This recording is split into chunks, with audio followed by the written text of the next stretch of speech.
just trying to help the guy. Yeah. Who gassed you to play with me? Man, you made this shit as easy as ABCs. Whoever supposedly making me hits, but ain't got no hits, sound like they need me. My hooks did it, my lyrics did it, my spirit did it, I'm fearless with it, yeah. I really shouldn't have given you none of my time, cause you older than a nigga you running behind. All right, so get that straight right there, because that little point, that little spot right there, that little clip was pretty important. He came clean. As for your Q man, I changed his life a couple times. Believe was at Kroger working double time. Y'all acting like he made the boy when I was trying to help the guy. Yeah, who gassed you to play with me? Man, you made this shit as easy as ABCs. Whoever supposedly making me hits, but then got no hits, sound like they need me. So that seems to be a little bit of response right there. That seemed to be come clean, a little bit of admission, say, you know what, I've been using some ghostwriters, but it's not as much as you're saying. And I mean, this was a shot by Pusha T, but it was an atomic bomb. Drake went in. He had it. He had it with Pusha T and his playing around. That is pretty obvious. So he's saying, my hooks did it, my lyrics did it, my spirit did it, I'm fearless with it. Because he's like, no. This is my situation. I made my career, and this is my decision here. Like, I'm doing what I'm doing because of me. And yeah, that's the thing that he apparently that's the thing Pusha T is trying to that's the thing Drake's trying to say here with this lyric. We're gonna break it down, but first we're gonna finish playing this record. Look, holla at me when you multi-million. I told you keep playing with my name, and I'ma let it ring on you like Virginia Williams. I'm too resilient. Get out your feelings. It's gonna be a cool summer for you. I told Weezy and Baby I'ma done them for you. Tell Ye we got an invoice coming to you, considering that we just sold another 20 for you. To be honest. The P.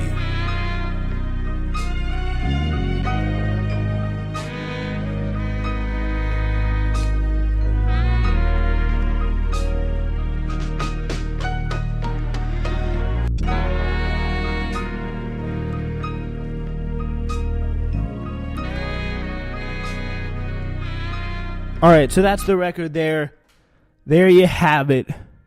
And yeah, that's some stuff. We're going to break down. We're going to look at the response here. So so here's some of the big back and forths. And this is what we got. So this is the Pusha T part. So he goes, it was like Nas, but it came from Quentin. It was written like Nas, but it came from Quentin at the mercy of a game where the codes is missing. Pusha and Infrared. So Pusha raps that Drake used a ghostwriter named Quentin in a track coming for Meek Mill's or Drake's verse on Rico, which Drake doesn't deny, but says that in hiring Quentin, he made Q's life better. That's the Q he was talking about.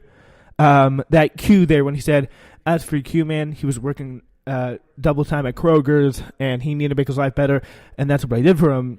And that seems to be what he was trying to say. So this was he was at Kroger working double time. Y'all acting like he made the boy when I was trying to help the guy.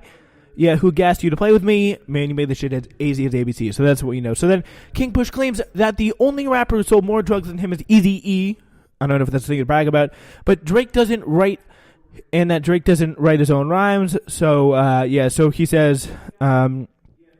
The only rapper who sold more dope than me was Eazy-E. How could you write these wrongs when you don't even write your songs?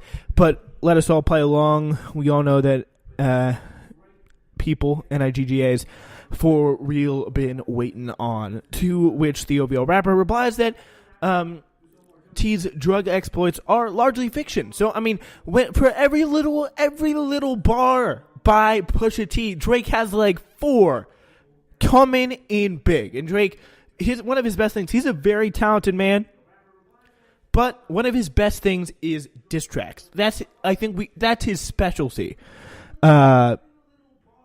That's what we know. That's his specialty. So there is some shots thrown also at Kanye West. If you heard the reference to some of the songs, we'll get at the moment. So here's what he says, calling out Pusha T, which is largely some of the things he talks about. He talks a lot about his drugs, and Drake's calling out his brand. He's saying your drug stuff is largely fiction here. So he said your brother said it, but your brother said it. It was your cousin, then him, then you. So you don't rap when you did. You just rap when you knew. Don't be ashamed. It's plenty bleeps that do what you do. There's no malice in your heart. You're an approachable dude, man. You might have sold college kids for Nikes and Mercedes. Sold the college kids for Nikes and Mercedes, but you act like you sold drugs for Escobars in the 80s. Pretty much, he's saying, buddy, calm down, bud. Okay, all right. Let's calm down. So yeah, Drake also comes for Kanye West on the track, saying, "What do you think of the bleep that's making your beats? I've done things for him. I thought that he never would need. Father had to stretch his hands out and get it for me. I pop style for 30 hours, then let him repeat." So then, insinuating Kanye West held one of his former colleagues back, Virgil Abloh, who's now the head designer for Louis Vuitton menswear, over jealousy. So he's saying he stopped his own career. Virgil Abloh. So this is the verse where he talks about that. You're not even top 5 as far as your label talent goes. You send shots, well, I gotta challenge those. I bring Calicos back to the Alamo. I could never have a Virgil in my circle and hold him back because he makes me nervous. But the best part is when Drake's saying he's going to invoice Kanye West for the track, since his even mentioning it will surely give him more heat. I told Weezy and Baby, I'm done him for you. Tell ya we got an invoice coming to you, considering that we sold another 20 for you. So pretty much what he's saying is this diss track. And he's pretty damn right about it. And by the way, if any rapper did this, it would sell a lot more records because it doesn't have to be Drake. You gotta love the beef. Like it's about the beef. We're talking about this. We're spending 23 minutes so far into the show talking about this. So it's a big deal. It's something that people care about. It's something people get really invested in when they see their favorite rappers fighting. It's a big thing.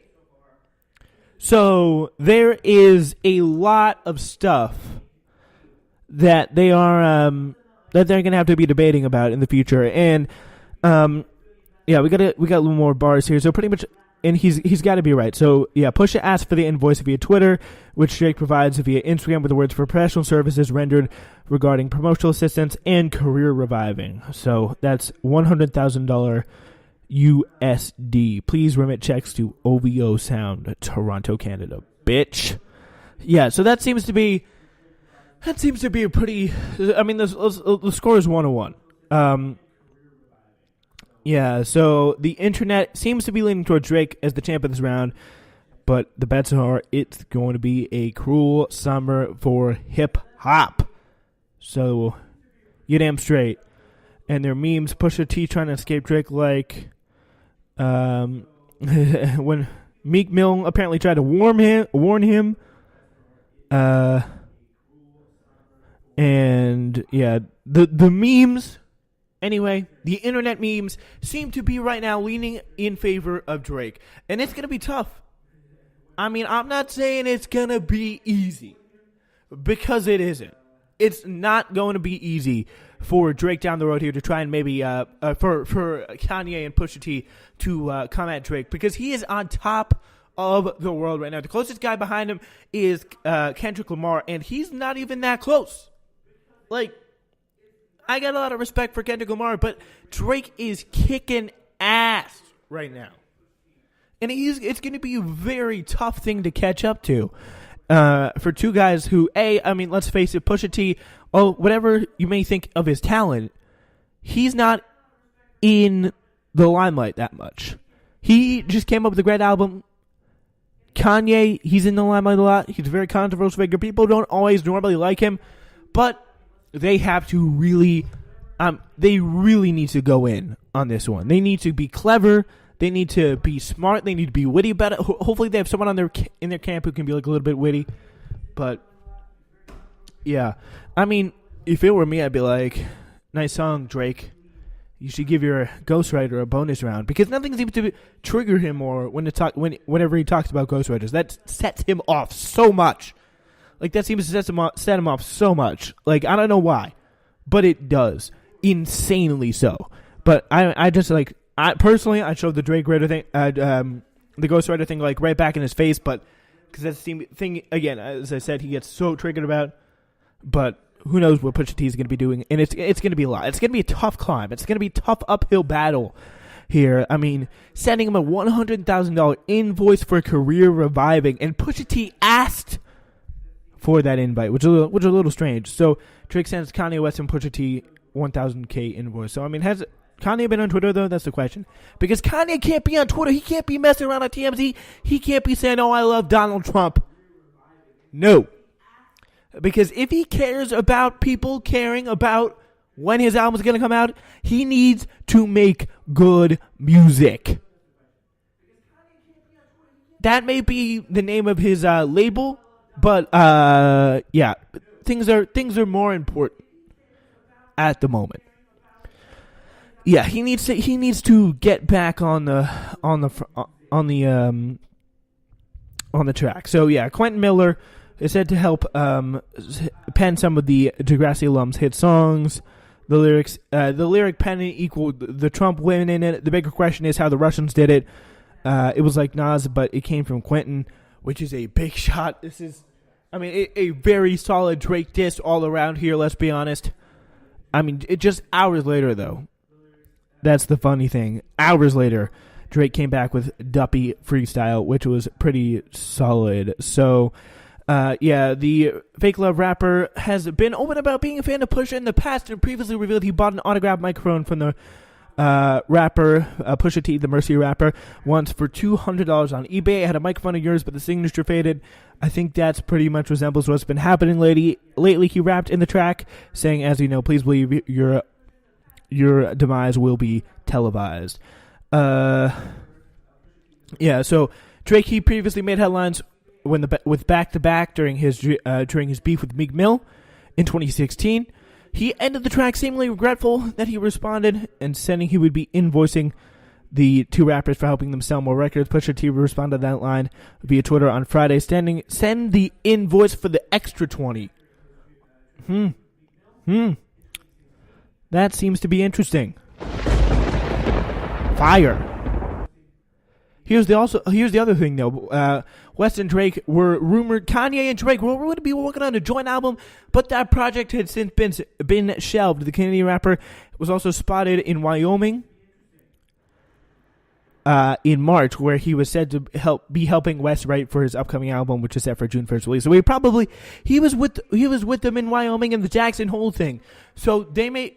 Who knows? Drake may have some inside information. Kanye may need to be in the studio now, getting his work done. 24 hours. Is Kanye going to respond? That's the thing. So Pusha T, Kanye versus Drake. It's a beef. We love it. And yeah, so that's funny. That's a lot of fun. Yeah, we're gonna love it. Yeah, pop. Real rap fans here, people who are impartial, they just want good rap, like me. I'm kind of though on Team Pusha here. I got to be on King Push. I'm with King Push a little bit here, but I got to be honest. I'm sitting back with my popcorn. I'm gonna watch this one play out because it's gonna be fun. It's going to be a lot of fun. Now, I do want to play a little bit back for when Drake and Meek Mill work together, and this courtesy of Quentin. So this isn't Drake here. This is Quentin writing this song, I do believe. So take it back. This is Rico with Drake and Meek Mill. Yeah. Views.